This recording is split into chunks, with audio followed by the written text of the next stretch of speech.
Everyone, welcome back to the Dealmakers, where we go inside the minds of top performers in real estate, business, and beyond. I'm your host, Shane Hall, and today's guest is someone who has built a legacy in Annapolis that stretches from the lacrosse field to the mortgage desk. He's a former D1 athlete, a father of 6, how about that, and the current branch manager of USA Mortgage in Annapolis. But what makes Jamison Mullen's story special is the hustle. From pouring drinks behind a bar to producing millions in home loans annually, his path is one of grit, loyalty, and leadership. We're going to dive into Jamison's UVA days, how his competitive edge shaped his career, and what makes a great lender in today's market and deals that help define his journey. So let's get into it. Jamison, welcome, man. Thanks, Shane. Appreciate the intro. Absolutely, man. So let's go to the beginning. What was life growing up in Annapolis like? Oh, man. So I grew up on the hard streets of Cape St. Clair. I know them well. Actually, I tell folks, I had the pleasure of growing up in a little waterfront community like Cape St. Clair. Kids running around everywhere. My next door neighbor actually was a babysitter. So, it was kind of like built-in friends already get home from school and go over there. And she's the kind of babysitter that probably wouldn't fly today. Too many kids out, kids. And she had a pool and it was, mayhem everywhere, but it was a blast. So my brother and I, kind of from early age got to socialize and, you're running around with, kids in Cape St. Clair. And back then it was jump on your bike and go find something to do. I haven't been to Cape in years. I'm not sure how it is now, but I can't imagine a better way, than kind of growing up near a beach. Fields right there. Everything kind of contained in one area, and everything you need as a kid, and plenty of kids. I mean, your elementary school's right there. It was phenomenal. So, and then both my parents were born and raised in Annapolis. So our family's been around for, my mom's side, a couple hundred years. Dad's side, since kind of after the war. My mom grew up on Duke of Gloucester. My dad was the first house was in Amber Heights. No kidding. Yes. Damn. Incredible, right? So we kind of knew everybody. My dad was somewhat of a local lacrosse legend. My mom, like I said, grew up downtown Annapolis. Her father was original yacht club, like old school yacht club. Oh, wow. When I say old school yacht club, before, obviously well before the fire, well before even the flood, when they had money issues. Yeah. And back then everybody was just a sailor, strictly a sailing, they would go and play cards. Well, they would go sail and then they'd go back and play cards, and they were all Manhattan drinkers. And it was true sailing experience. They feel different now going to the yacht club, which is some of the best food in town. But, so I grew up downtown Annapolis with my grandparents. I grew up on Navy golf course with my grandfather, who lived right back up to Navy. It was cool, man. I wouldn't change it for the world. I love, being born and raised in Annapolis. I love being a true Annapolitan family that, we're all kind of still here. It says something about a town where your family really doesn't, everybody's back. There's not a lot of people that leave, it seems like, which is pretty cool. Did you ever have that thought about getting out and going somewhere else? It's funny you say that. I just said to my family this morning, I said, maybe I'll just move to Florida. And my one daughter seemed to sophomore in high school looking at me like I'm, 2 heads and you're crazy dad. But no, not really. I mean, it's too long. We have, my wife's family's all here. Tara's family's all here. My family's still all here. We're downtown Annapolis for Christmas. We're downtown Annapolis for school. We're on the water all summer. It's just, it'd be a big change. I would like to, maybe have a second home somewhere someday, but we need to have, with 6 kids, I got to get into college before I start thinking about a second home. Yeah, you do, man. This is a great place to be. It's a hard sell going anywhere else. Yeah. Yeah. I get that, man. So you come from a lacrosse family. You mentioned your dad, Terp legend. How about it? Yeah. All right. How did that shape your discipline and competitive mindset? I grew up with my dad coaching everything, so he coached my brother and I at Cape St. Clair, in the old school days, the fields were literally just across from the grounds down there. We knew everybody. We played with the same guys for 5 or 6 years. There wasn't club. There wasn't bouncing around. Yeah.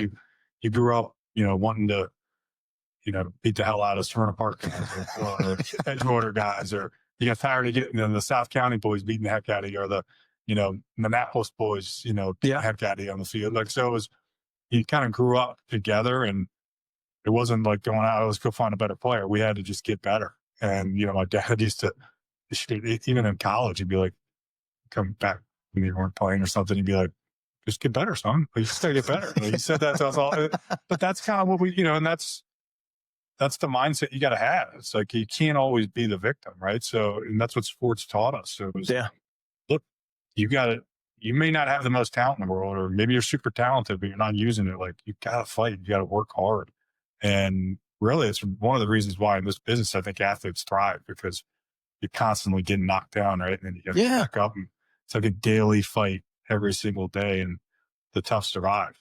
100%. So you learn some valuable lessons on the streets of Cape St. Clair. Some of the best lessons were just playing basketball. Where like guys like Danny Ferry, I never played with Danny Ferry, but there'd be some great basketball games down at those Cape St. Clair courts, and you're like, it was a fight, and there was no parents around, and it was like everything you did, and there'd be fights, and there'd be twisted ankles and blood and guys, but that's what we did. We loved it. Like I said, I wouldn't change anything about it. No, I feel like we don't get enough of that. We don't get enough taste of that these days, and we don't have. And some people might look at that as an aggressive mindset, but I really don't think it is. I think there's been too much coddling of our younger generations, and it's weird too, because the people that are doing it are the ones that didn't get coddled. Yeah, I know. It's our fault. It's a hard pill to swallow. Having 6 kids, I fight it myself. Trying to let them fall and get up themselves, or you gotta. It's a fine line between supportive and like overbearing or helicoptering. Yeah, and there's a lot of helicoptering now, and I think some of it's because of the money. Sure. There's a lot of money in sports, so there's a lot of clubs. If your parents paying $2,500 to put a kid in a club, they want you say, and they want to see some results. So different than Cape St. Clair, Exactly. But back to with my dad, the being a lacrosse guy, there wasn't a lot of guys back then that played college lacrosse as coaches. So we had an added benefit having my dad, guys like my dad and Bruce Law. Bruce was a AD, I think, at Old Mill for years. His son played at Broadneck. We all came up together. I mean, if you look at the guys that they coached, I mean, Broadneck won 2 state championships back then. Yeah. Mary's won, MIA championship when I was there with some of those guys. So like, there was a benefit to having your dad knowing what he's doing. Now there's tons of us, right? Like a lot of guys that play college lacrosse in our generation and are now coaching their kids. So it's a little like everybody seems to have, somebody that knows what they're doing. Back then we did it. So having my dad was a huge deal for us. Yeah. And, going to Maryland games, I grew up going to Terp games, especially Terps hoops and lacrosse. Like that was we loved the hoops. Walt Williams days. And oh yeah, I don't remember Bias. I was too young for that, but a little bit. But I remember Walt, and then Joe Smith. I remember being at the Joe Smith game when his coming out party. That was one of the coolest things ever. Growing up with my dad, I thought I was going to be a Terp. Like I really did. I grew up, I was going to be a Terp, and I probably would have been a Terp if I hadn't gone to Charlotte. Yeah. Visit, and you go to Charlotte. It's just it's a totally different vibe, man. I still love Maryland. I still love College Park, but it was just I think back then it was just something different for me. And I grew up going to Maryland. I was like, all right, I want to try something different. Yeah. I could see, sometimes you look back and go, well, what if I had gone to Maryland? How different would it have been? Probably a lot. But I would have loved that too. Yeah. It's been fun. Yeah. You would have made the most of it, man. The College Park campus, even when I was there, was completely different than what it is today. So I'm consistently amazed at their recruiting classes and people that they were able to get to sign up. It's amazing how good the school is too. Oh yeah. It is one of the top institutions around, and what folks don't understand about it, when they won that national championship in 2002, that totally changed the dynamics of University of Maryland. Not that it wasn't a good public institution before that, but as soon as that happened, you started seeing a new generation of kids from really around the country wanting to go there because they want to be a part of something cool like that. Yeah. Region, I think, had a couple good years after that too. And You certainly did. I remember talking to folks that like the applications almost doubled, I think, overnight after they won the championship. So it's amazing what sports will do, right? People, they change the academics at schools. They really do. When you have great sports, people want to go there. They want to go and watch it. You get more eyeballs on you. You get more revenue coming in, and people just want to be a part of something cool. Right. Well, you mentioned St. Mary's earlier. Yeah. So you grew up in Cape. What brought you to St. Mary's? Same type of thing. Mom and dad were both St. Mary's grads. Okay. You know? But quite honestly, I thought growing up I would go to Broadneck. You know, I grew up. A good friend of mine, John Sveck, who's now a college lacrosse coach. Actually, he's in high school now, but he was a longtime college lacrosse coach. His mom taught him at Broadneck. You know, we grew up, he and I, best friends, we walk up to Broadneck High School and we'd watch those games. We'd watch all those guys. There was guys that we idolized. I thought I was going to go to Broadneck. And then as I got better in lacrosse, and it wasn't that Broadneck wasn't great at lacrosse. It was just, I got the legacy of St. Mary's and my father, my uncle, my mom went there. That was kind of the draw. It might have been the opposite of why I didn't go to Maryland. I mean, like, it might have been, I need to form my own path and not do exactly what my dad did. Yeah.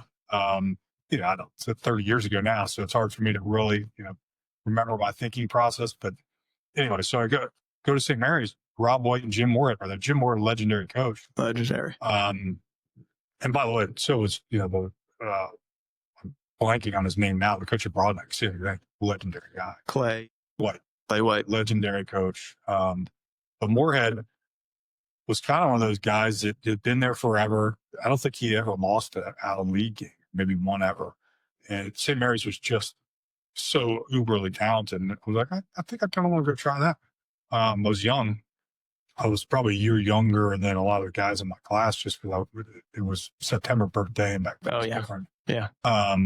But, you know, just ended up, I think somebody got hurt my sophomore year. I made varsity and I maybe started a scrimmage or something. And next thing you know, I'm a starter for 3 years. And, you know, the story was written and was great because I, you know, could have gone differently. Sometimes an injury just changes things, right? And it might have been mono or something. But anyway, so ended up at St. Mary's and met my wife there. You know, met, you know, so many people that are lifelong friends at St. Mary's High School. Just So you did follow your dad's path. Yes. I did. And, you know, I'm still really involved. You know, my dad's president of World Blue Club. We raise money for St. Mary's athletics. And so it's a true family thing for us. And I think it's kind of what it keeps us close, to be honest. And St. Mary's, there's a lot of family still there. The football coach is still there. Yeah. And I still stop in and see him from time to time and talk to him. My daughter's there now. My wife's teaching there with 3 other kids over there. So it's I love it. I do. I love it. I love the fact that it's downtown Annapolis. I love the fact that we're small and kind of on our shoulder type of thing. Yeah. And how good, you know, now good they still are as a sports kind of group. I mean, they've fallen off depending on the years because there's not an everywhere amount of talent and Spalding's got pretty good, but it's when they're years where they're just as good as anybody, and some of these schools are 2-3 times the size. There are. It's cool to watch, man. I remember I had so I went to South River. That was 2004, 5, 6, 7, and I remember playing on some awesome teams. Yeah, no, they had some good teams back then. And they've gone on to do very well in the public scene. But I remember it being it was an event going to a St. Mary's game. Yeah. And they were just like the size of the athletes, the speed, the knowledge of the game. It was just so much more advanced than what we had.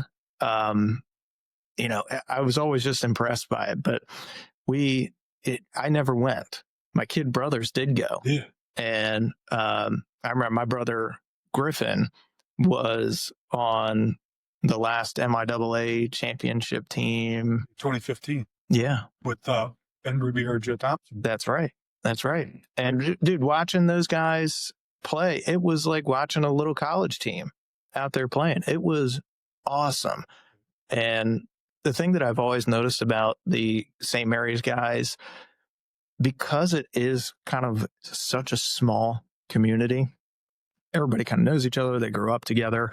They all stick together and they still hang out to this day.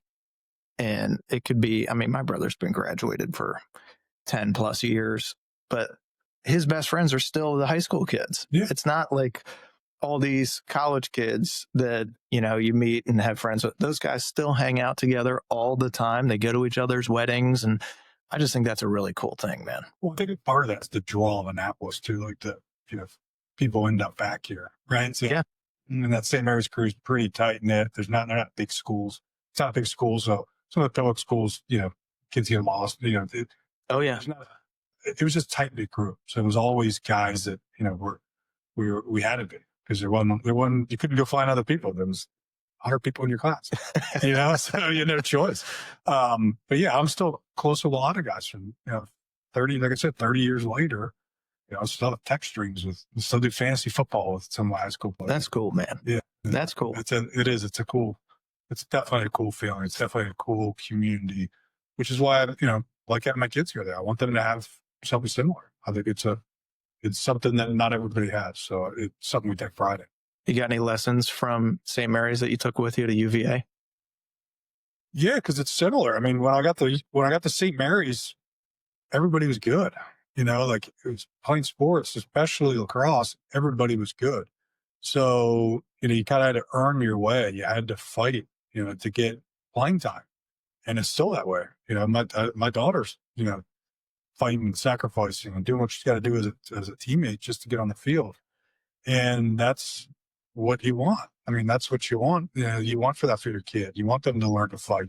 They need to learn that lesson now, because they need to understand when they get to the real world, when they get to the point of, of business, like you got to be, it's about production. Like nothing else really matters, So, and when I got to UVA, it was just another level. There was so many good players. I mean, and now it's like players from all over the country, right? So like when I get there, you think you're some stud coming out of high school, and you get humbled quickly. Very. Which was, I was young. I was 17 when I got there, and it took me some time.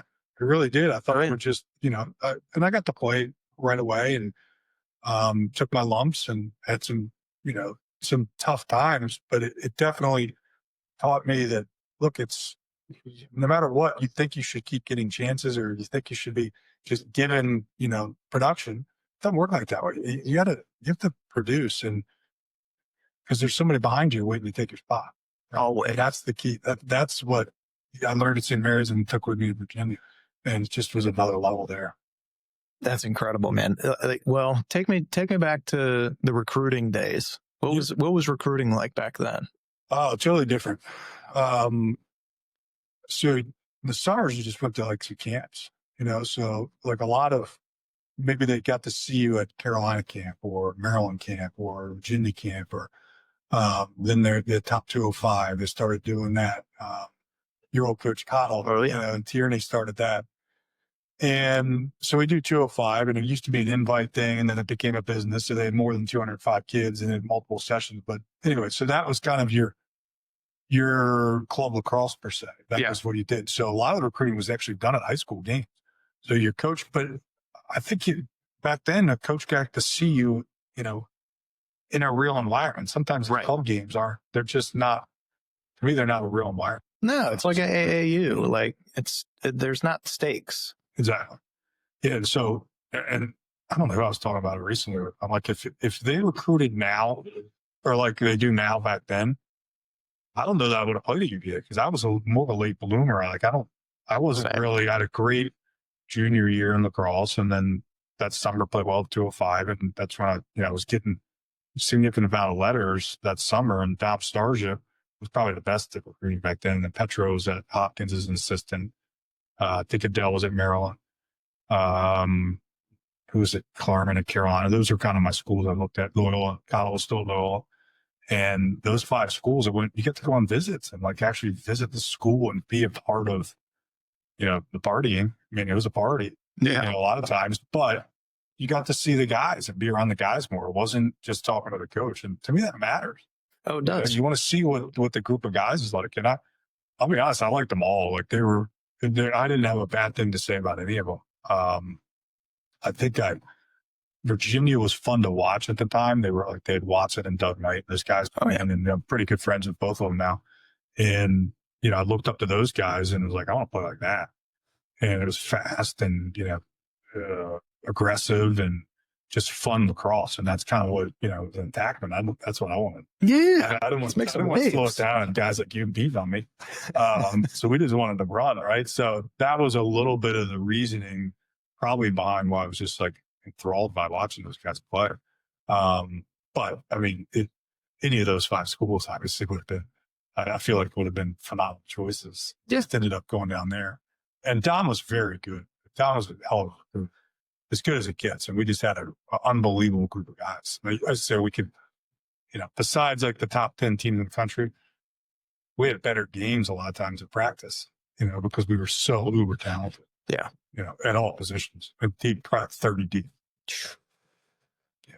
But the recruiting, it was definitely different. I don't think I early committed, and that was the fall of my senior year. Oh, wow. So back then, guys they'd wait till spring of their season. Yeah. Dude, I remember those days when it was like, there was 1, maybe 2 prodigies a year if you would commit during junior year. Right. And it was like, oh my God, that guy must be the second coming. I mean, this is unbelievable because you couldn't sign anything until senior year. Now you get kids in like 7th grade. I'm going here. And you're like, luckily they capped that a little bit and they changed the rules because it got out of hand and it's impossible to know a kid. I mean, I'm coaching them now. I'm like an 8th grader, what they're going to look like even as a freshman in high school. No, they might stop growing. Right. It's like, it got it. And they fixed it a little bit, but it's still, in my opinion, a little early.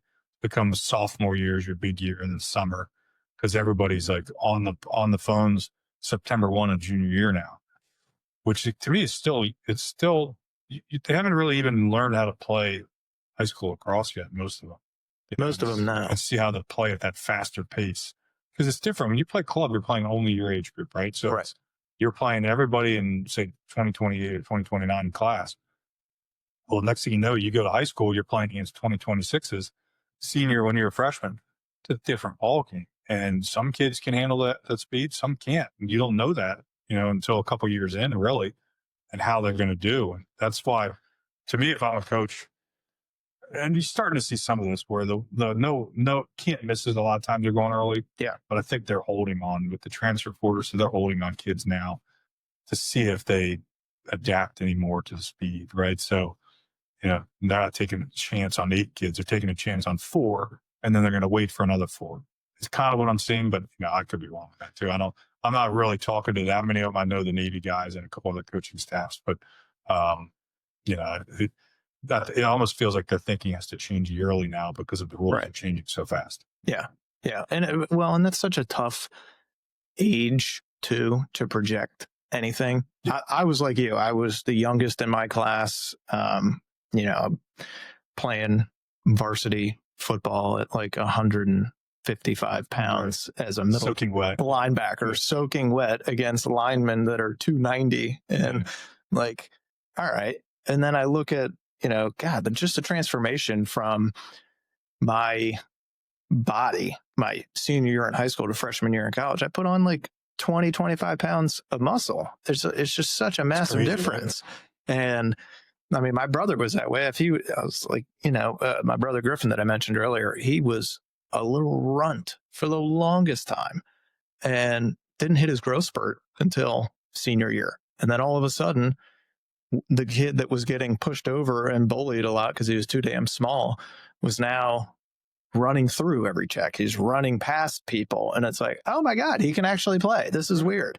And, ends up scoring 3 goals in the championship game. And then people are like, who the fuck is this kid? Like, yeah, guys bloom at different times, man. It's hard to tell. I can't imagine trying to recruit, trying to anticipate that kind of stuff is hard. It really is. No. I mean, look at Patrick Spencer's perfect example. He grew up. Great example. I mean, he was, I don't know how big or tall he was, but I know as a freshman at St. Mary's, he was not big. Short, man. And ended up at BL as an All-American. And then obviously, he did college and playing pro now. He's one of the best athletes to ever play lacrosse. I mean, those are people that maybe wouldn't have been recruited in those days of recruit a freshman. 100%. So it's like, you got to kind of let things evolve and happen.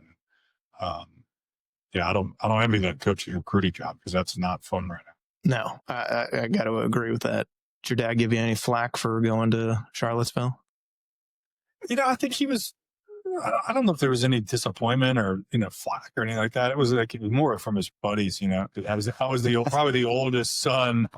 We grew up, the Maryland lacrosse family was such a family, especially even around here. Yeah. And so all these guys that, they had kids that were younger, but I was kind of the first one my dad had when he was 26. So, I probably was the first one to really come through, and to not go to Maryland. His buddy's right. What the fuck, man? Eddie, what's going on here? How we screw this up?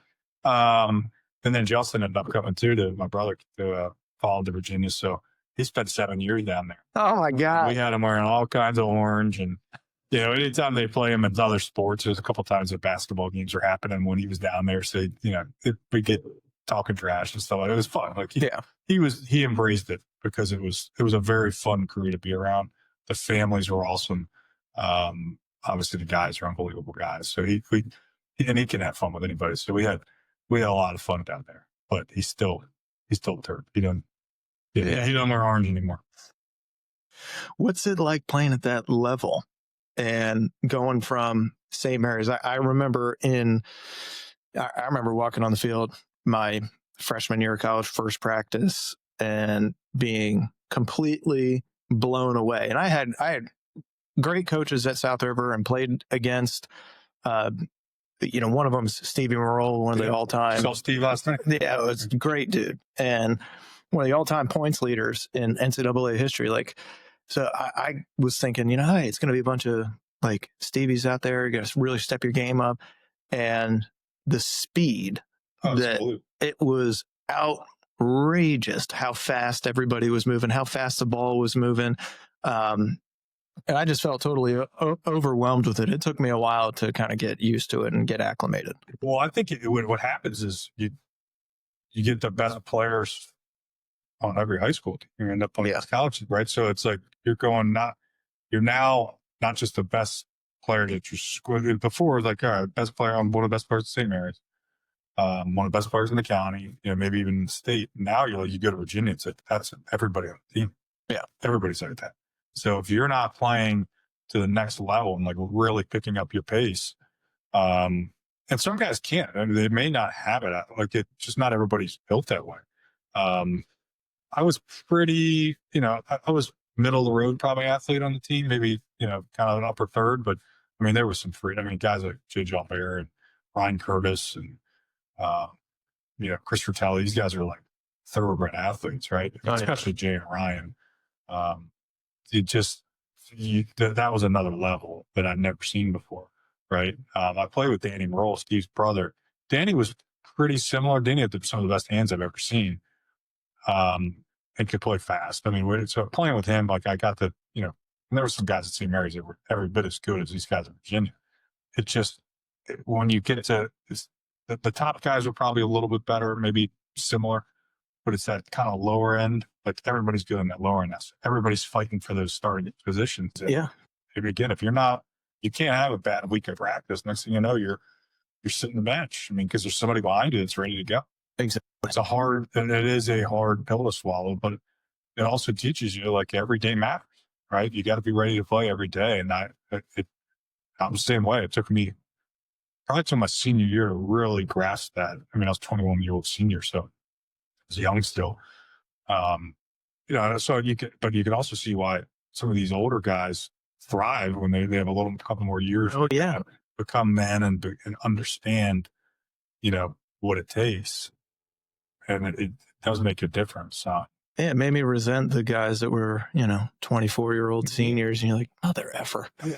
If I was 24, I would have done it great. Right? They're men. I mean, they were men. I was still a boy, or young. I was getting to be a young man, but not there yet. Yeah, like I can, get drafted and go to war, but it's a very different body and mindset between an 18-year-old and a 24-year-old man. To me, it was more the mindset. Like you said, it's just I wasn't mentally prepared for that. Yeah. You think, because everybody tells you in the recruiting process how great you are, right? And then, you get there and you're like, oh man, I guess I better step it up here. Huh. And to me, I saw the guys that I looked up to when I was there, kind of the leader of, and still kind of one of my good buddies and a mentor is Tucker Radeball. And the guy was a relentless worker off the field. To the point where like we resented it, like we're there. And now you look at it and go, man, I wish I had worked harder, because he was such a machine off the field. And when he got on the field, it was easy for him. Yeah. Not easy, but you know what I mean? It was easy for him to keep working hard on the field. He never got tired. And he kind of helped will us to that championship in '99. He wasn't the most talented player on the team. He was super talented, but he wasn't the most talented, but he was the unquestioned leader because of his work ethic and just the way he played, not just in games, but the way he approached it every single day, the way he approached it in the summers. It was incredible. I remember getting recruited, and I was very fortunate. I had a guy 2 years ahead of me at South River who was an absolute stud, freak athlete, Mike Evans. Yeah. Mike. Exactly. He's the kind of guy I'm talking about. I mean, this dude is, he's benching 400 pounds, running a 4.5. Like he's the running back on the football team. He's hurdling guys that he has no business hurdling. I'm like, Jesus Christ, look at this guy. It's a different level, right? It's a different level of athlete. And one thing that, I kept in touch with him while he was in college and would go to his games and stuff and just watch and see, root for him and all that stuff, but kind of like see how he's doing. He said, there's one thing that Petro is the coach at that point, would tell him. He said, if you want to be an All-American, you better practice every day like you're an All-American. Well, Petro was like that too, right? He was relentless. Yeah. Just a freak talent like Evans, or like Chalbert, but they were also relentless kind of on the field. Yeah. Like some guys, I wouldn't say, maybe they're not as relentless off the field like Tucker was, but when they're on the field, it's like, I'm going to run through a wall. Yeah. Right? And that's how they practiced. And, Mike was same type of athlete I'm talking about. You get there and you're like, man, these guys are, I got to find another way. Yeah. I'm not going to out athlete that guy. No. So I'm going to be trying to be smarter. And then, then you run into a guy that's like that and super smart, like Mike was on that field. He's like, well, I got nothing here. Like, you guys are going to have to give it to somebody else, right? Like, because I can't, he's going to shut me down. I mean, but some guys are just that good. Yeah. Petro was too, and you see that a little bit in high school, especially in the MIAA. Yeah. There was plenty of really good players, All-Americans, that I played against in my 4 years at UVA. There was plenty of first-team All-Americans from the Baltimore, MIAA group. But, it's the ones that athletically were just another level. They may not have translated as much in high school. It did, but then they get to college and, oh my God. It's like, what have I done? Man, yeah. What am I supposed to do with that? But it's fun too. It's like you get to sit and play with those guys. Yeah, it's a cool thing, man. How many championships did you guys win? We just had the one, 99. Okay. And Justin was in 2003. Gotcha. Yeah. Okay. So Dom was first one in 99, 03, 06. And then maybe 2012, 11 or 12, something like that. Yeah. Well, freaking 11, dude. We lost to them in that game. It was disappointing. Yeah. And that was the Monday game, right? That like, you guys were just toast. Oh, dude, it was, Then you had the kid that didn't play Saturday. It was up Monday. Thank you. And he was the best player in the field because he had legs. He had 4 goals in that game, and we're like, are you kidding me? They suspend him for the first game on Saturday. But, all of a sudden we can play on Monday. Meanwhile, it's, 120 degrees on the field. We're dying. We're getting IVs at halftime. It was, It's 7-2 game or something stupid, right? I don't know. it was a final of that game. It ended up being like 9-7, but it was not like it was low scoring. It was ugly. Everybody was dead. We had beaten them in Charlottesville 12-7 earlier in the year. So we thought, all right, well, we got their number. We'll be all right. And Steele's year, right? Steele. Yeah. Steele was there. Just coming out. Yep. I mean, it was great before that, but I was like when he became the legend he was. Yeah. Just took over those playoffs. They had Steele, the Brattons, Gettleman was the goalie.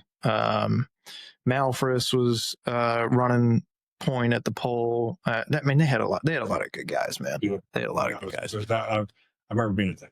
That was tough for the Terps. Everybody thought going in, you guys had it. Oh, we thought so. We were like, damn, dude, Cinderella story. Let's go. We were unranked and all this stuff. And, we had beaten the number 1 team in Syracuse the week before in Foxborough. And so we were on cloud 9, man. We were like, fuck yeah. And then we smoked Duke in the Final Four. I mean, it was like a bloodbath. Was the football kid playing attack for you guys in that year? No, that was the year before. Okay. That was Yaters. Yeah. Yate. He was a big boy. Dude, he's a massive human being. Still the biggest hands I've ever seen in my life up close. So after college, yep. You don't do mortgages right away. What do you do?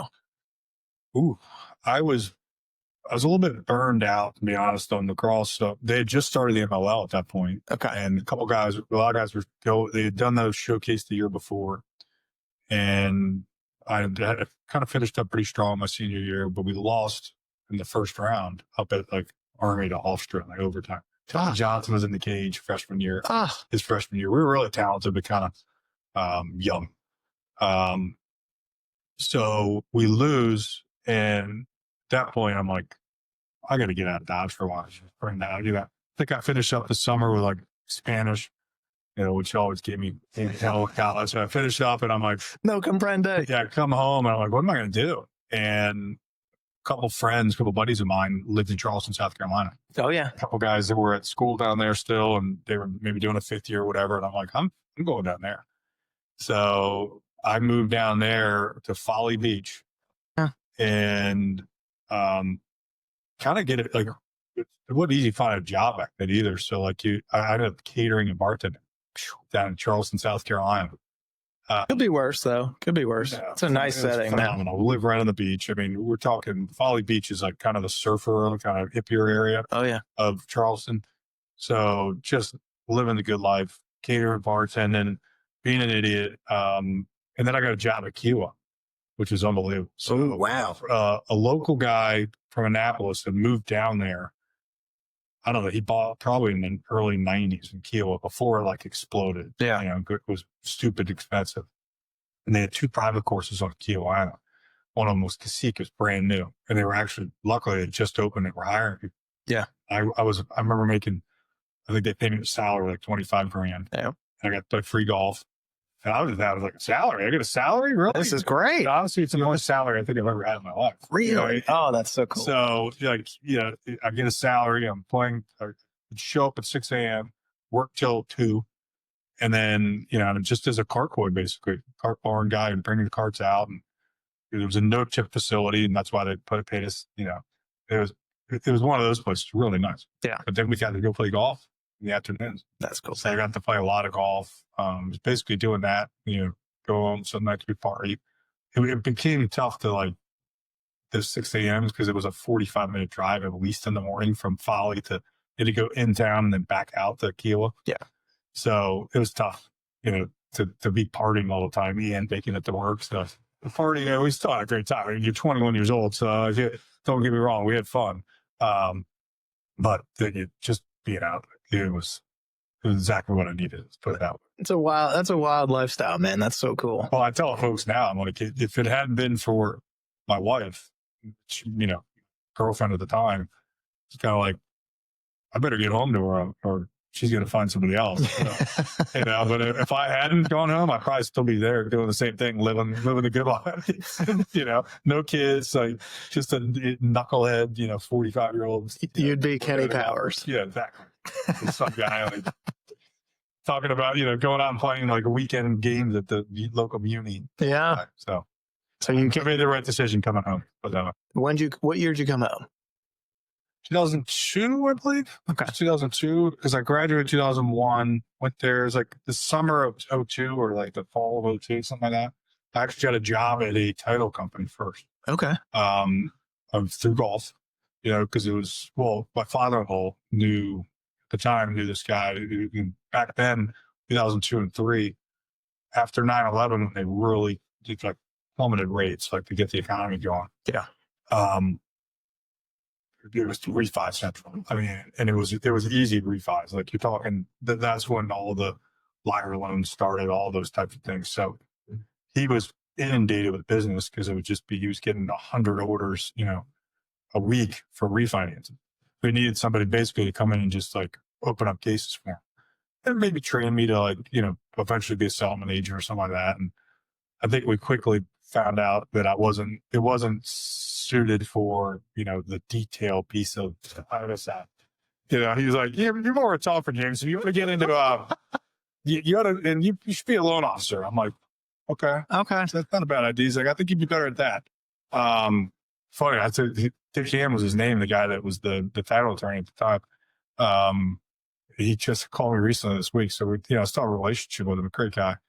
And he was kind of the first one to mention maybe you should look at being a loan officer. So I talked to a couple local guys, a Maryland guy, and I ended up going to kind of a place that was more of a refi shop because you could kind of just call. I think we were calling home improvement leads or something like that. Yeah. And cut my teeth on refinances. So those first couple of years, 2003, there was a company called Elite Funding, Tenacity Mortgage. A lot of refis. And then I did start doing some purchase stuff. They were big into condo conversions at the time in DC. Okay. So in 2005 and 2006, these guys were going in and buying up apartment buildings and converting them. And it became a pretty big business for them. And then 2007, 2008 happened, and it just, that whole condo market got collapsed because they were starting to do them all over the country. Yeah. And there was just such a influx of, there was too many units on the market. Oh, I bet. No, not buyers. Everybody had already bought in the last couple of years with all these easy loans, and nobody could get a mortgage for years because of it. Sure. But yeah, that's how I kind of cut my teeth when I got home. And just one of those things where I didn't know what I want to do. So I got into real estate and, started with title. And I'll tell you, getting the title first, though, does help you understand the transaction. Yeah. I got to, talk to real estate agents. I got to talk to loan officers. You see how settlements go. You see the different, you start understanding the title piece of it, which is important stuff. And I mean, there's a lot of times where, folks in our business don't get that kind of, training in a different part of the business. Yeah. And so it's kind of nice. It's been helpful for me for sure. Like there's a lot of things that were easier for me to pick up on because of that. Yeah. When you understand the mechanics of the entire transaction and everything that goes into it, it makes it a lot easier when you see the full picture. And you're working with all the pieces of the puzzle instead of just looking at the box and knowing, all right, well, this is kind of how it should go, but for sure we'll figure it out. Yeah. And it just, you get a full picture. Yeah. You just kind of see everything that's happening, and it also kind of lends itself to what part do I want to play in this? Yeah, that's true. Where do I want to be long-term with it? So that's how I ended up in the mortgage side. Well, how has the landscape changed since you got into mortgages? I mean, it's like, obviously we talked about this off camera earlier, but the amount of change and just the amount of people it's unbelievable. I mean, there was probably 400,000 or 500,000 loan officers, I think, at some point. I don't know the exact numbers, but I think what's going to end up being is probably like 80,000 after 20 years in this business. Damn.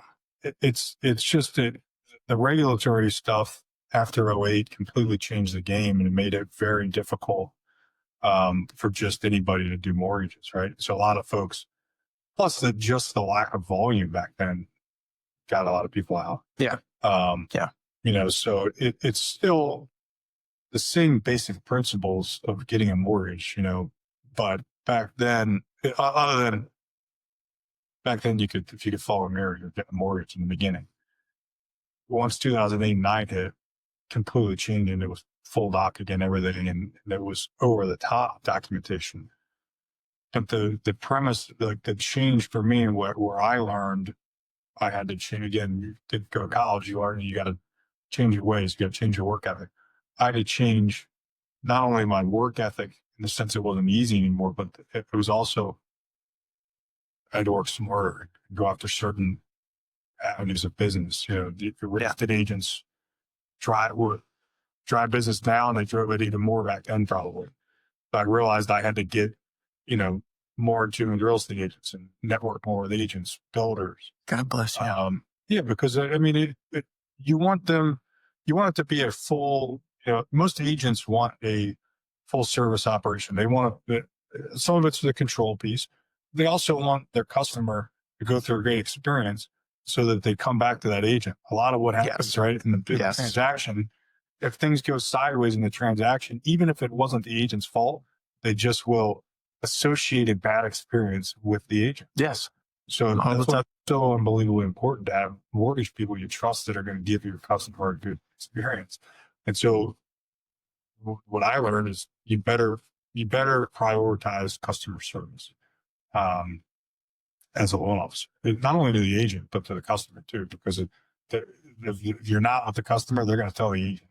Yeah. And then next thing you know, if you get too much of those complaints, next thing you know, you're out with that agent. Yeah, of course. And it should be. That's the way it should be. And then the agents do a good job. Most great agents do a great job of vetting loan officers, and they can smell bullshit pretty quickly. Yeah. You know what I mean? They can smell, like there's a lot of guys in my business that are bullshit, and they get snuffed out pretty quick by the good agents. Now, a lot of them do a good job still of, they'll find new agents. They just stay on the hamster wheel finding insurance. Yeah. But they're always looking for new agents, right? I've always been a relationship guy, and I want to have 20-year relationships. I want to grow with agents, right? I want to grow with you, help you build your business. Same thing on the builder side, do a lot of new construction, and I've grown my business with the builder as they grow. And I think it's, to me, it's just a more fun way to do things. It's kind of like what we were talking about earlier about, Kid Sinclair, you grow up third grade until 8th grade playing with the same guys, and you want to grow with them, right? It's a great idea. Yeah. It's very parallel to that. It's not just a transactional thing. It's like, some of my best friends in the business are agents, or, they're idiots I've been working with forever, builders, or, guys that I'll invite to my birthday party. And that's what you want. Makes it more enjoyable. It does. Yeah, I mean, are you going to have that with everybody? Of course not. But you want to enjoy, an agent I respect in town, who's one of my good friends, invite me to his son's senior night for baseball. Oh, that's cool. Yeah, those are kind of things that's like, it's nice to be a part of their life too. Yeah. See what you help them build. And I think the agents feel the same way about their lenders. Like, I like to see, they like to see me do well. That's what they want. Same thing on the builder side, titles, everybody, like, you can kind of see over the last 20, 25 years, that's how the great people in the business have built their business. There's not a lot of just transactional folks that are just grinding the phones all day long. They're building relationships. Yeah. And we've had and this is slightly off topic, but I promise I'll weave it back in there, Trump style.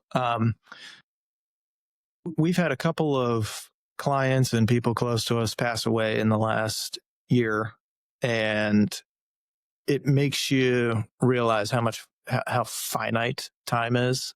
And the older you get, the less of it you have, obviously. That's how it works. But it makes you want to do what you do and be happy doing it. Do something that you feel like you're making a difference. But if you can do it with people that you enjoy doing it with, it makes it a lot more enjoyable. And you're not here forever. Well, I don't know if my wife likes me reminding her. She doesn't care now. The kids are young, but some of my best relationships I've met through golf. Yeah. Lacrosse and golf. Because you're kind of, it's like-minded folks, right? Like, you want to be able to go out and play golf with somebody. First of all, I think you could really understand somebody and their character on the golf, how they are on the golf course. But I also think you can go out and do something you enjoy and talk shop with. Yeah. And talk about other things, obviously, too, but it's just a way of, kind of de-stressing while also working. Yeah. And I've got a lot of great relationships through golf. Like, a couple of my builders, a couple of my real estate agents, we got to play golf. I met guys like you through lacrosse. Some of my colleagues have met through lacrosse. Like, we play lacrosse after college together, and we go to games and things like that. And it's a kind of a bond. That you're right. It makes it more enjoyable. That's the thing, because it's work is work. And I love doing mortgages. I love helping people get houses. I love getting a phone call I got the other day from a, young couple that, they were just letting me know they were out the first day at the house and the kids were outside and running around, right? And they're just thanking me, things like that. But, I won't talk, I'll stay in touch with them a little bit, but I talk to them, weekly or monthly, like I will some of my agents or some of my builders, Sure, title guys, things like that. So, like, you want to have people that are in it with you. Exactly. In the trenches with you, doing it every day. It's back to the team building stuff. You got guys that each one of you has a role, and it's nice to enjoy doing what you do, and it makes it easier when you got a team. By the way, they also got your back. Yeah.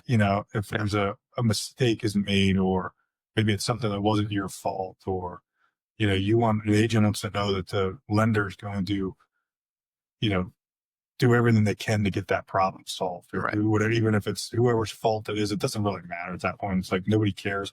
Let's just get the problem solved. Right. Yep. And having you back and not just putting your hands up. It's a big deal. And, if somebody's in the trenches with you, they're fighting to get every deal done for you, because it's obviously our livelihood, and our kids depend on it. Right. Yep. So that's an important piece. And it's nice to know you have people that are in the trenches with you. You coach and mentor your kids and their teams. How do you lead both at home and in the office?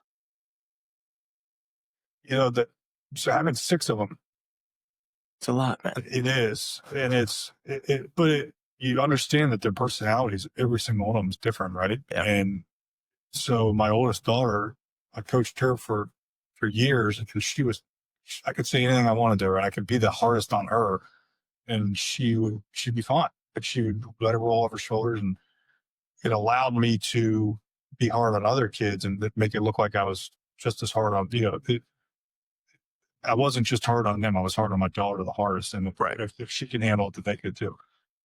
My other kids are all different with that. So they're not all the same. I've noticed the same thing with the kids I coach, right? Like, everybody's personalities are different. You're going to see what motivates them.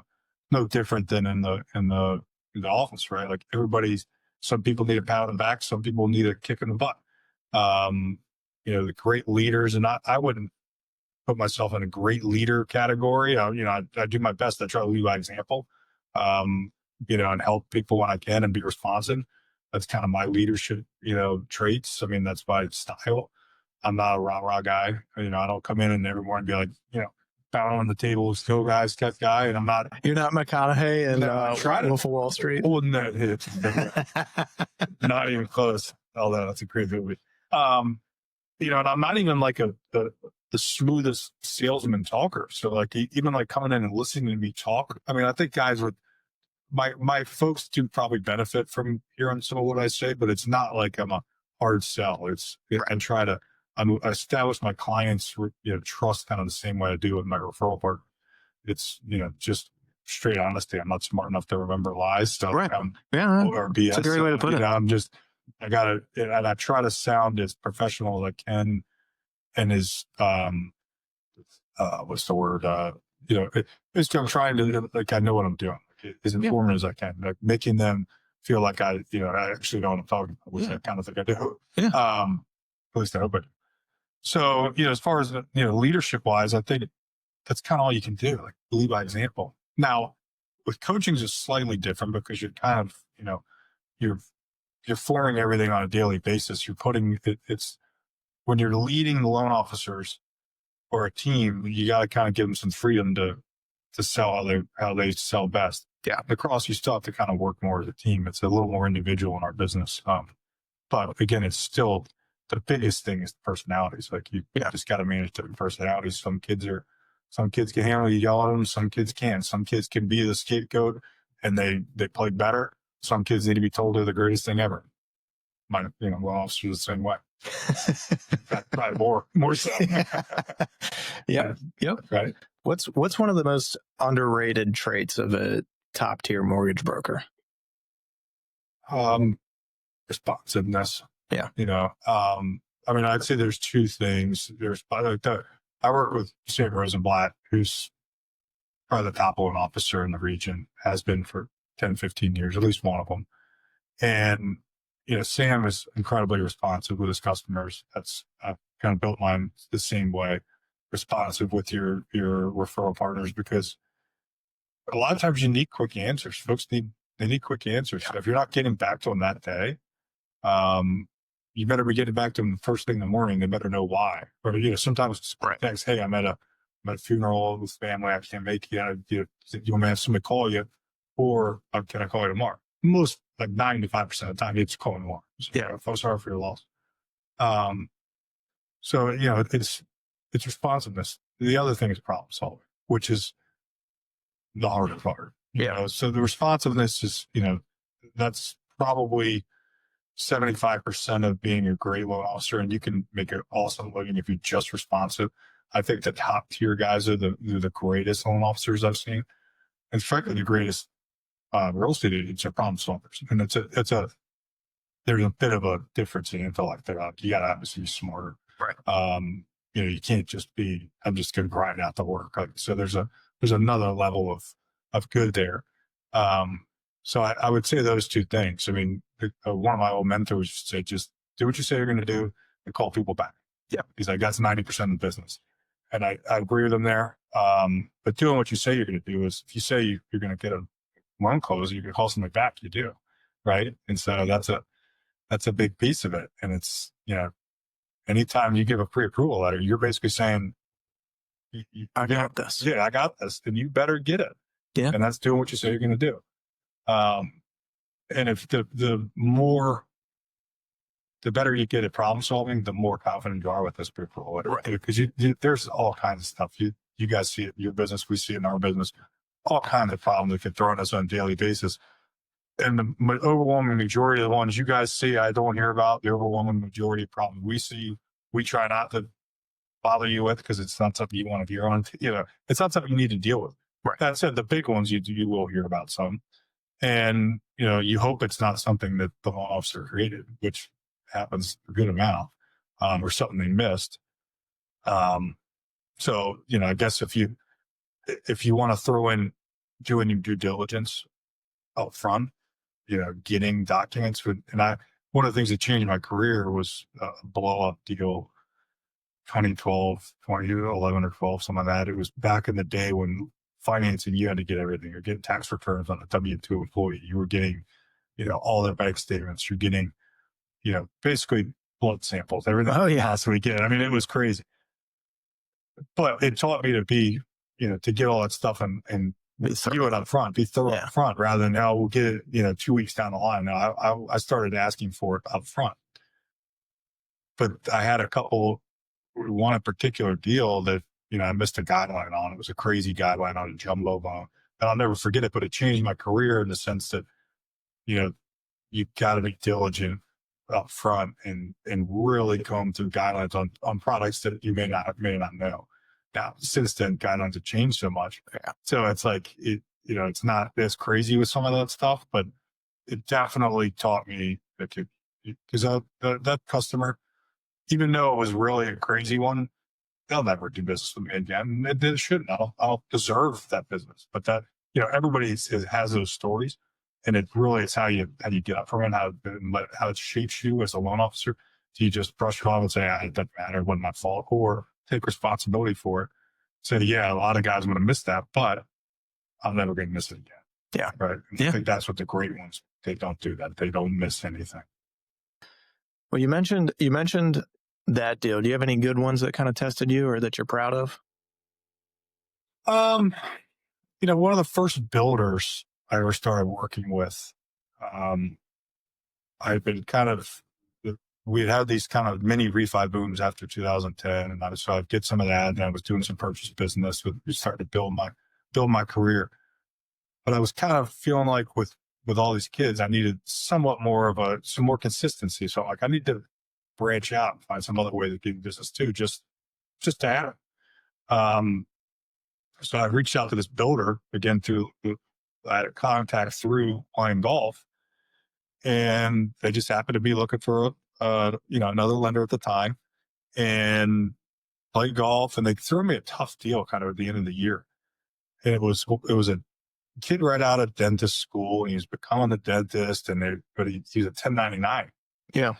And you and me both know, 1099 employee like you guys are, you got to have somewhat of a work history to know how the expenses you got to have, right? Before you can get a loan. And my mentor at the time, he and I got into it and dove into it hard. And the builder put some pressure on us to get it done. Because it was back when builders, I think when we went through '08 as a builder, might have had it worse than even the lenders did. Yeah. These guys had purchased land and things, and they were losing their shirts. Yeah. And so these guys were trying to rebuild their business. And they really needed to get it done because their credit lines the next year depended on what they closed the year before. And so closing this by the end of the year was a huge deal. Well, I worked on Christmas Eve to get a loan approval, and then worked on, we had some conditions we had to get to. So I'm working on a New Year's Eve, not all night, but we ended up getting this thing closed.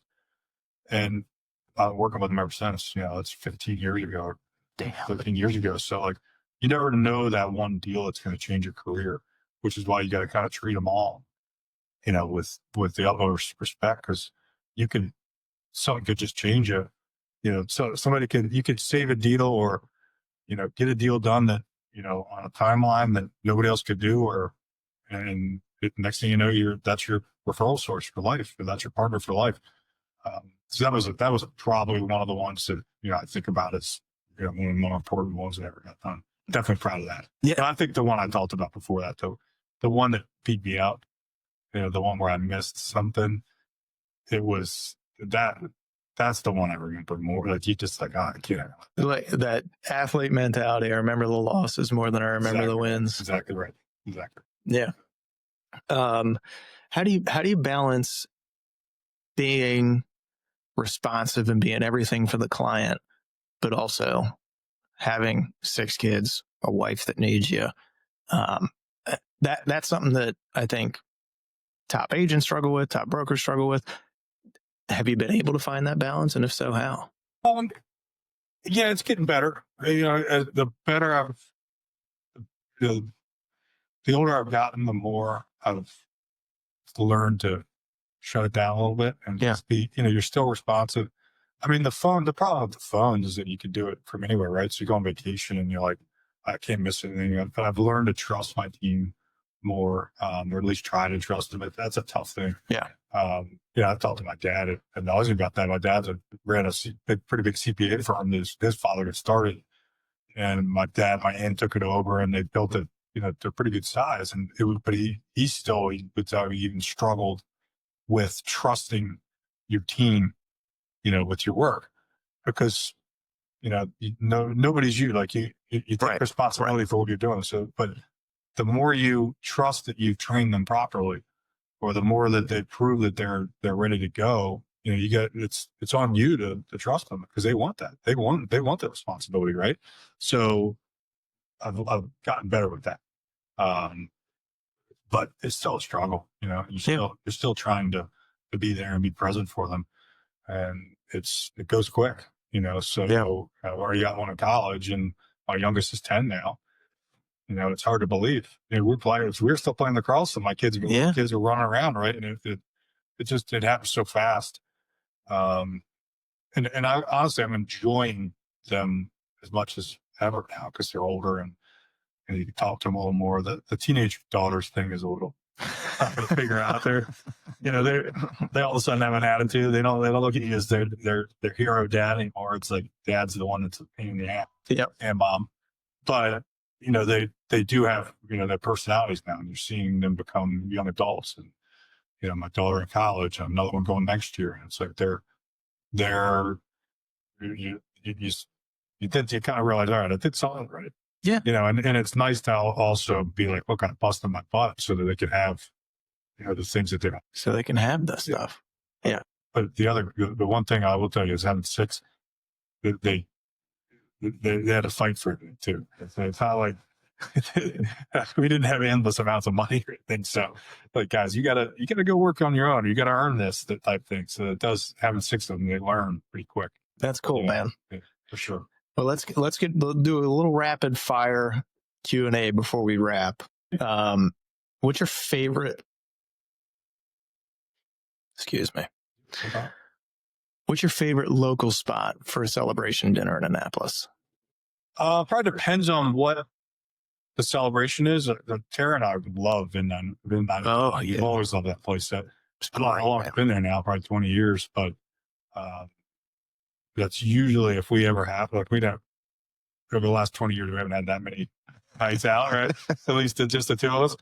But that's a great spot. If it's more like a family type, party type thing, it's always McGarvey's. McGarvey's is kind of a family, affair for us. My mom was actually one of the managers there for Mike Ashford when I was born. No So kidding. pictures of me in the Johnny Jump Up in the manager's office. That my dad's on the wall in the back, right? So like, I think That's cool. Our McGarvey's team picture up in there. Oh yeah. So like, my dad's McGarvey's team, Ashford did, years ago with legends from Maryland on that team. So it's just kind of like, that's been our place. We go there for Christmas Eve every year, see the same. Oh, that's cool, man. So I love it there. There's Shot Tip's great now. It's some of the newer spots, but of the ones that I would say, if I had 2, one for my wife and I to go to on or the family to go to for a real like nice dinner, I mean, if you'd been 909, maybe Luna's. Yeah. And then the McGarvey's is the clear cut par. The old staples, man. She's the staple, right? One piece of financial advice you wish more people followed. Oh, start saving early.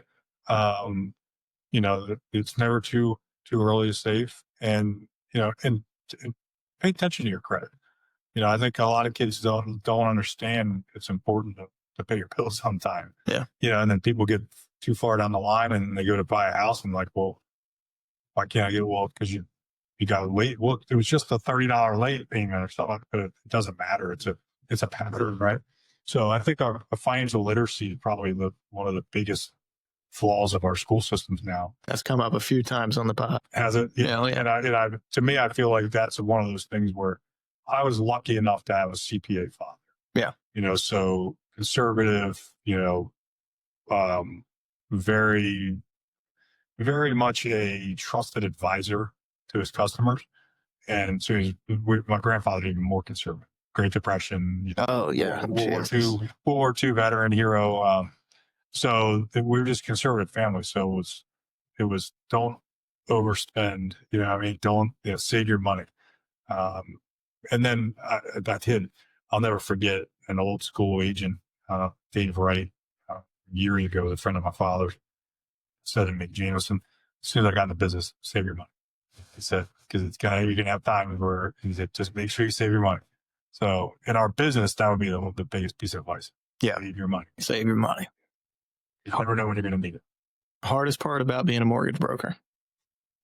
Probably the hours and the unpredictability of the hours, I would say. To me, that's the toughest thing probably about your guys' business too, right? Yeah. You just don't, you're kind of always on. Yep. I'd say that's the toughest thing. Yeah. 9 to 5 to it. And even there's not a lot of vacation. You can try, but good luck, right? Exactly. I'd say that's the toughest. Best part of being a dad of 6? Just having them around you all the time. It's just kind of like you're never lonely, which is nice. Do you wish you had some alone time? Sure. Sometimes. Yeah, but I think just, the best part of being a dad of 6 is, you've got, kind of your crew for life. Yeah. You know, That's cool. Your people for life. So, they're all great kids. You know, they're all different. That's probably, I'd say that maybe the best thing though is seeing all the different personalities. It's just and the different people in your family that they're kind of like. Yeah. That makes sense. Yeah. This one's like mom. This one's like dad. This one's like my grandfather. This one's like the uncle. Like you can see the personalities coming out of them on different people in the family, which is very cool. That's cool, man. Other than your phone, what's one tool or piece of technology you can't run your business without? Other than your phone, it's a computer. I mean, everything's so computer based now, you know. I guess I could write everybody's info, but it's almost impossible to do what you need to do without having a computer. All of our technology, because you can do it, nobody wants to print anything anymore. Yeah. In fact, this is actually a cool story. When I worked at a bank years ago, they were initially trying to go to the paperless stuff. It was like 2007 or 8. The first month they did, they saved $400,000 in paper costs. And then it went away from that and everything was paper again after 2008 and 9. But then as we've gotten back into like everything's right, you guys probably don't print anything anymore. I mean, all the contracts are all done paperless and all of our disclosures are mostly done paperless, except for the stuff that's been recorded. So you can't really do anything without a computer anymore. Yeah, no, I agree. UVA or St. Mary's, you had to get the band back together again. Which team's going to win in a backyard tournament? UVA versus St. Mary's? Yeah. Oh, that's a good question because a lot of those St. Mary's guys all played with major D1 guys. Yeah. Too. Probably UVA, but it would be closer than you think. Yeah. We were number one team in the country in high school, so that team was uber talented. I mean, it was an all-star team in Anne Arundel County, frankly. Minus a few guys, but it was incredible. That's awesome. It'd be close, but UVA. What's your pregame pump-up song? Now, because I coach the girls, probably like Pink, Raise Your Glass. I put that on and I'm like, embarrass my daughter with her friends in the car. If it were me, it would probably be like me actually playing still. Probably some sort of like Led Zeppelin, one of the Led Zeppelins. So there's like 50 Led Zeppelin songs that I could pick and, or maybe a Rage Against the Machine or something like that. But, now because it's my kid. Oh, I'll tell you this, with my boys, they love gangster rap. Of course. Yeah, man. NWA is a huge one. Dre. I love, NWA. What's the one? Express Yourself. Because it's a little less cussing in that one. Yeah. But my boys, obviously, they love the ones like, police. Yeah, of course. Just because of the cuss words. Of course. They're 10, 12s. Yeah. That's all they care about. And the foul stuff. But we don't let their mother know that they're listening to that. No, she won't watch this or listen to it. A lot of my pre pop-up songs are kind of based around them. Either embarrassing them or enjoying it with them. All right. For anybody that's listening who is just getting into lending or maybe thinking of switching careers, what's your biggest piece of advice? Know what you're getting into. And then frankly, if you're going to do it, you got to be 100%. Yeah. You can't do this. I understand that some folks need to maybe bartend on the side or wait tables as you're getting going or, work another job. But I would tell you, it's probably going to take you longer to get going that way because it becomes a 18-hour-a-day job. Not because you're constantly sitting at a computer working, but you're always thinking about it. You're always working on it some way, right? So it's real estate agents and mortgage guys. We are 100% commission. So you have to be kind of always on, right? You're always thinking about it. So I would say if you're going to do it, you got to be 100%. I'm doing this. It's like, you're going to run a marathon. You better be all in. Oh, you don't just get out there and try to run a marathon, right? You got to prepare. I've that mistake. Yeah, exactly. Right. It's not good. No, it's bad. This is a marathon, man, and treat it that way. So you gotta it's a daily grind to get yourself ready for it, and know you're going to get your butt kicked, and it's probably going to take you. I was pretty tight for a long time. A lot of the Northwestern Mutual guys, sure, and I learned a lot from their sales techniques and what they did to build their businesses and sell insurance, and they were very good at calling everybody they know and then asking them to call everybody they know, or asking them for 6 people, and they kind of did that 6. Oh yeah. Just kind of exponentially grew their call pyramid and built their businesses that way. And it's kind of like I would say some of it like that with us, but it's more of the fact that you got to go all in. It's going to take you probably 2 to 5 years. And if you don't go all in immediately, it's going to take even longer. So the more all in you go at the start, the faster you're going to start seeing results. And I've some guys that I managed at my previous company, some guys that I manage now that I'm seeing that where they're all in and they're crushing it already. It's fun to see. It's a cool thing to watch, man. It is. Where can people find you if they're looking for guidance, mentorship, or just want to work with your team? Call me. Yeah. I mean, my phone, just my cell phone. And I work right here in Annapolis. I'm on Reba Road, so my office is always open. I love to, anybody young and aggressive and hungry and poor, those are the ones we want. Yeah. Because they generally, the resourceful, it's all, athletes or the card players maybe, or maybe you're in a different type of sales. I've seen some guys from car sales that really killed it in mortgage, because they understand, what it takes. They understand the grind. There's no shortcut, so, if you're in a different career and you want to talk to somebody, please give me a call. I'd love to just tell you about how shitty it is at times and how great it is too. Well, it's honesty and authenticity, and I think that's what people want. You don't bullshit. Exactly. Jamison, this has been great, man. Great being here. I appreciate you coming on and doing this, from bartender to branch boss, lacrosse player to mortgage pro, and one of the most trusted names in Annapolis real estate finance. If you got value from this, share it with a teammate, a fellow agent, someone navigating the mortgage maze. Until next time, keep making moves. This is Dealmakers. Thanks.